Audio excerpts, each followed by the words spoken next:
안녕하세요. 돌아온 서비 기관사입니다. 오늘은 응력과 커넥팅 로드와 커넥팅 로드 볼트까지만 하려고 합니다. 저번 영상은 분량 조절을 잘못해서 제가 너무 힘들더라고요. 긍정 에너지를 들여야 하는데 문제 풀이 때 진짜 힘들어서 급하게 마무리하려고 하더라고요. 앞으로는 분량 조절 잘해가지고 힘차고 재미있게 강의를 하겠습니다. 점점 재료역학이랑 금속역학으로 가는 것 같아서 싫으시죠? 저도 학교 다닐 때 진짜 이런 걸 왜 배우지? 라고 하면서 어려워했었던 기억이 있습니다. 그런데 기계를 공부하면서 그냥 모르고 지나갈 수는 없는 과목들입니다. 재료역학을 왜 공부하냐? 목적은 이렇습니다. 기계에서 어떤 부분이 어떤 힘을 받으면 어떻게 변형이 일어나는지를 알아보는 것입니다. 첫 번째로 응력입니다. 응력은 물체에 힘이 가해질 때 물체가 받는 힘입니다. 간단하죠? 응력은 힘이 가해지는 분에 가하는 힘의 정도에 의해서 크고 적음을 알 수 있습니다. 같은 면적에 큰 힘을 가하면 응력은 크고, 같은 힘의 면적이 작아지면 마찬가지로 응력이 커지겠죠? 압력이랑 같게 생각하시면 됩니다. 열 응력은 온도가 상승하면 가열되어 팽창하고, 온도가 내려가면 냉각되어 수축하게 됩니다. 이 녀석을 그냥 넓은 공간에서 열을 받으면 팽창하여 변형하도록 두겠지만, 실린더라는 한정된 공간에서 마음대로 팽창하면 안 되겠죠, 피스톤은. 그래서 이 제한된 공간에서는 변형을 못하니 발생된 힘은 물체 내부에 힘을 발생시키게 되는데, 이 힘을 열응력이라고 합니다. 가장 좋은 예시는 팝콘인 것 같습니다. 옥수수 알이 열을 받으면 익어버리지만 어느 정도 이상의 열을 받으면 팝 하고 터져버리잖아요. 수직응력은 물체에 작용하는 힘이 단면에 직각 방향으로 작용하는 것을 의미합니다. 수직, 직각 같은 말이죠. 인장응력은 물건을 바깥쪽으로 당기는 힘, 압축인력은 물건을 안쪽으로 누르는 힘이 여기에 해당합니다. 단어 뜻만 이해하시면 됩니다. 수직 변형률은 수직 응력이 작용되었을 때 그 재료의 변형률을 의미합니다. 재료의 차이가 있겠지만 작용한 힘이 크다면 본래의 길이보다 길어지고, 힘이 작용하지 않는 면은 줄어드는 약간의 변형이 일어나겠죠? 그 유명한 푸아송의 비는 이 변형되는 비율을 의미합니다. 하지만 계속 힘이 작용하면 결국 끊어지는 현상이 발생합니다. 이것을 어디까지 힘을 가하면 안 끊어지고 버티고, 이 이상하면 끊어지더라를 수치화한 것이 훅의 법칙입니다. 전단 응력은 물체에 작용하는 힘이 단면에 수평한 방향으로 작용하는 것을 의미합니다.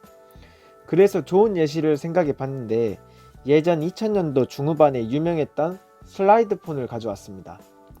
폰이 이렇게 있고 힘을 이렇게 주면 열리는 구조거든요. 또한 전단 응력을 설명할 때 자주 쓰이는 예시는 이것입니다.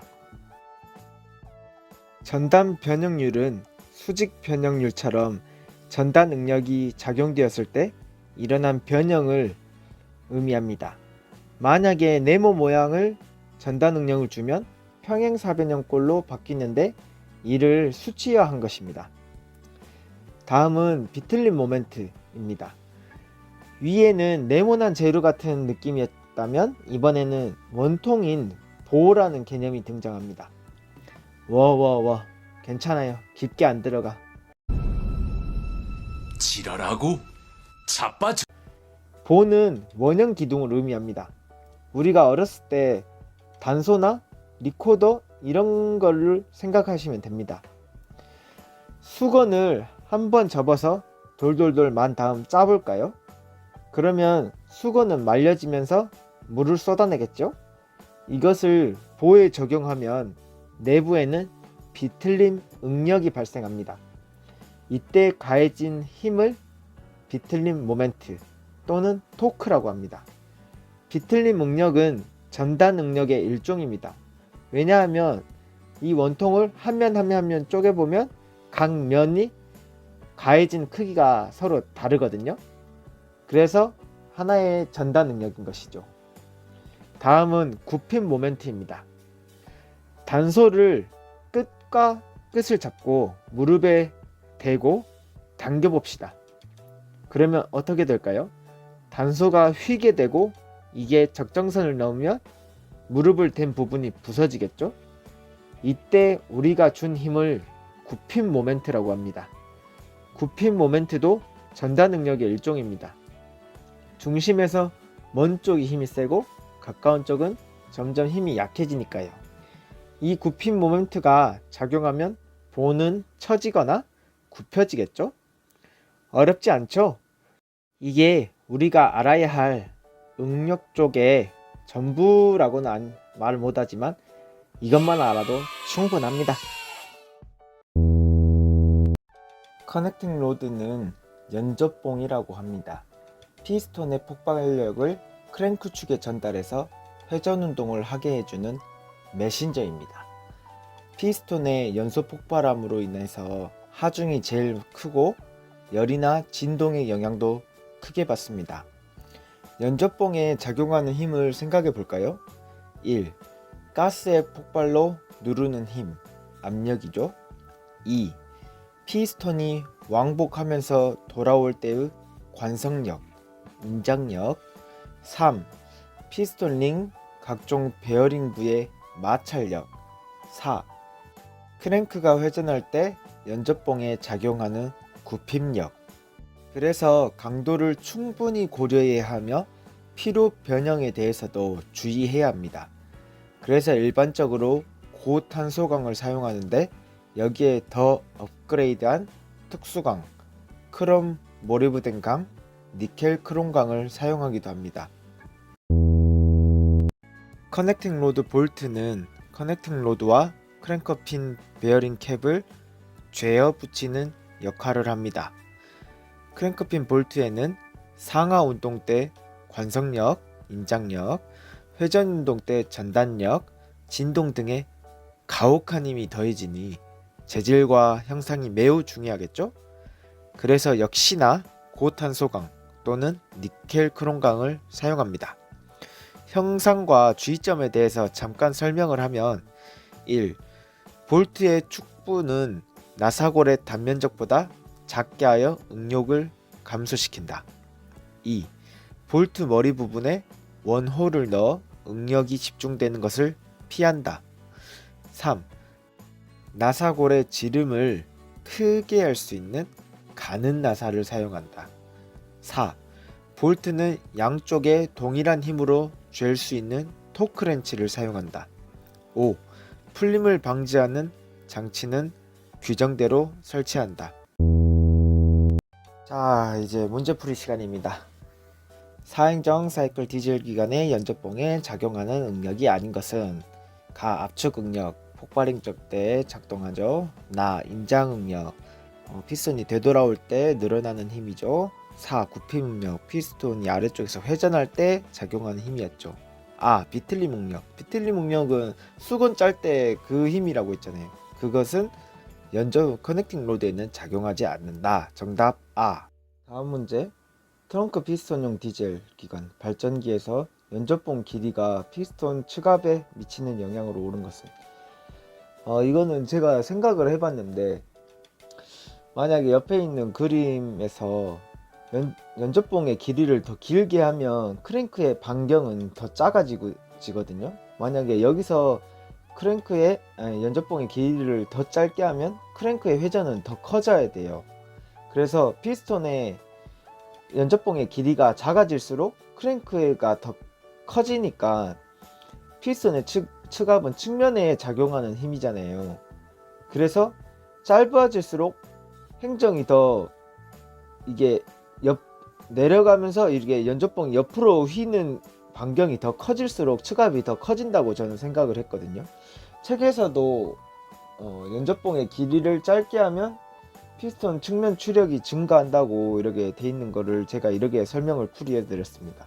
그러면 읽어볼까요? 연접봉의 길이가 피스톤 행정과 같을 때 측압이 가장 작다.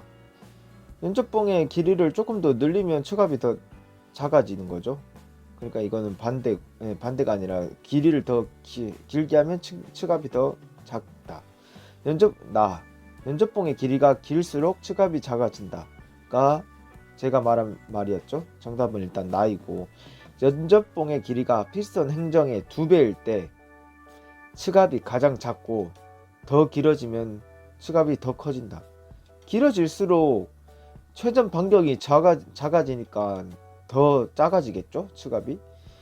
피스톤의 측압은 기관의 좌우 방향보다 선수 선미 방향, 이거는 실린더 라이너 설명할 때 말씀드렸죠. 좌우 종방향보다 횡방향으로 더 피스톤 측압이 작용한다. 정답은 나. 다음 문제. 디젤 기관에서 연접봉 볼트의 형상으로 옳지 않은 것. 가. 나사는 나사골의 지름을 크게 할 수 있는 가는 나사를 사용한다. 나사골의 지름을 키우면 그만큼 더 굵다는 말이었었죠. 볼트의 축부에 나사골의 단면적보다 작은 부분을 설치하여 응력을 상대적으로 감소시킨다. 아까 사진으로 보여드렸었죠. 그 센터 부분 안쪽이 더 가늘게 해가지고 볼트를 만들었었던 거.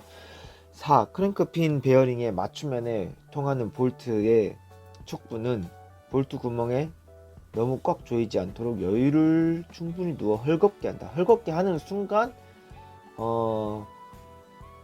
커넥팅 보드 박살나고, 크랭크 박살나고, 피스톤도 측압 왔다갔다 하면서 박살날 테고, 실린더 헤드도 박살나고, 라이너 박살나고, 다 박살납니다. 헐겁게 하는 순간. 정답은 4입니다.